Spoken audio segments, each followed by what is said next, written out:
തിരുവല്ലാമല പാമ്പാടി ഐവറമഠം പൊതു ശ്മശാനത്തിൽ നിന്ന് ചിതാഭസ്മം ആളുകൾ മോഷ്ടിക്കാൻ ശ്രമിച്ചു. ഈ മോഷ്ടിക്കാൻ ശ്രമിച്ച കള്ളന്മാർ റിമാൻഡിലായി. തമിഴ്നാട് സ്വദേശികളായ സ്ത്രീയും യുവാവുമാണ് ഇന്നലെ പോലീസ് പിടിയിലായത്. ചിതാഭസ്മത്തിൽ നിന്ന് സ്വർണ്ണത്തരി അരിച്ചെടുക്കാൻ വേണ്ടിയാണ് ചിതാഭസ്മം മോഷ്ടിച്ചതെന്നാണ് പ്രതികളുടെ മൊഴി. സൂരജ് സജി ഐവറമഠത്തിൽ നിന്ന് നമുക്കൊപ്പം ചേരുന്നു. സൂരജ് സജി, നമുക്ക് അത്ര പരിചയമില്ലാത്ത ഒരു കാര്യമാണ് ഈ പ്രതികൾ പറയുന്നത്. എങ്ങനെയാണ് ചിതാഭസ്മത്തിൽ സ്വർണ്ണത്തരി വരുന്നത്? പറയൂ.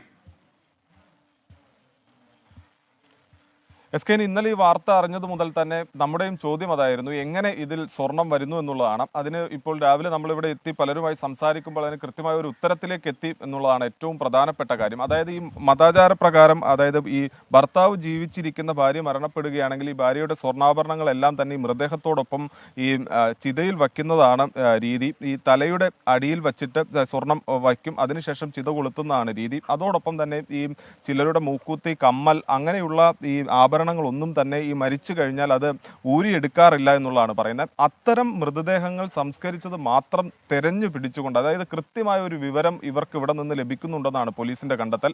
അങ്ങനെയുള്ള മൃതദേഹങ്ങളുടെ തലഭാഗം വരെ മാത്രം, അതായത് ഈ മൃതദേഹം കത്തി എരിഞ്ഞതിന് ശേഷം തലഭാഗം വരെ മാത്രമുള്ള ചിതാഭസ്മം കോരിയെടുക്കുകയും പിന്നീട് അതിൽ നിന്ന് സ്വർണം അരിച്ച് എടുക്കുന്നതുമാണ് രീതി. ഈ ദൃശ്യങ്ങളിൽ കാണുന്നത് പോലെ തന്നെ ഇതിനപ്പുറം എന്ന് പറയുന്നത് പുഴയാണ്. ആ പുഴയിൽ കൊണ്ടുപോയി ഇവിടെ നിന്ന് ചിതാഭസ്മം കോരിയെടുത്തതിന് ശേഷം ആ പുഴയിൽ കൊണ്ടുപോയി അരിച്ചെടുക്കുന്നതാണ് രീതി.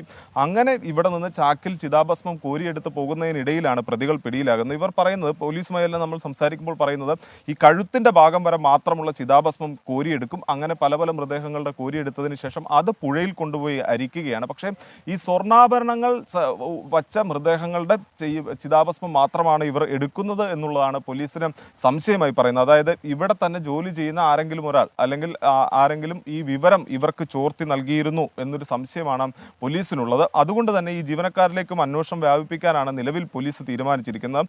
ഇതുമായി ബന്ധപ്പെട്ടുകൊണ്ട് ഇതിന്റെ നടത്തിപ്പുകാരും അത്തരത്തിലൊരു സംശയം പോലീസിനോട് പ്രകടിപ്പിച്ചിട്ടുണ്ട്. അതുകൊണ്ട് തന്നെ വിശദമായ അന്വേഷണത്തിലേക്ക് പോലീസ് കടക്കാനും തീരുമാനിച്ചിട്ടുണ്ട്. ഓക്കെ, സൂരജ് സജിയാണ് വിവരങ്ങൾ നൽകിയത്. ഐവറമഠത്തിൽ നിന്നാണ് സൂരജ് സജി നമുക്കൊപ്പം ചേർന്ന്. ചിതാഭസ്മം മോഷ്ടിക്കാൻ ശ്രമിച്ചു, അതിനകത്ത് സ്വർണം കിടപ്പുണ്ടെന്ന് കരുതി സ്വർണ്ണത്തരി അരിച്ചിറക്കാൻ വേണ്ടിയാണ് ഈ മോഷ്ടിച്ചെന്നാണ് പറയുന്നത്. പ്രശാന്ത് നായർ ചോദിക്കുന്നു, പ്രിയപ്പെട്ട ശ്രീകണ്ഠൻ നായർ, 24 ആകെ 1200 സ്റ്റാഫ് ഉണ്ടാകുമെന്ന് ചോദിക്കുന്നു. കടകൂട്ടി പോവും 1200 പേരെ വെച്ചിട്ട് ഒരു പ്രാദേശിക വാർത്താ ചാനൽ ശ്രമിച്ചാൽ.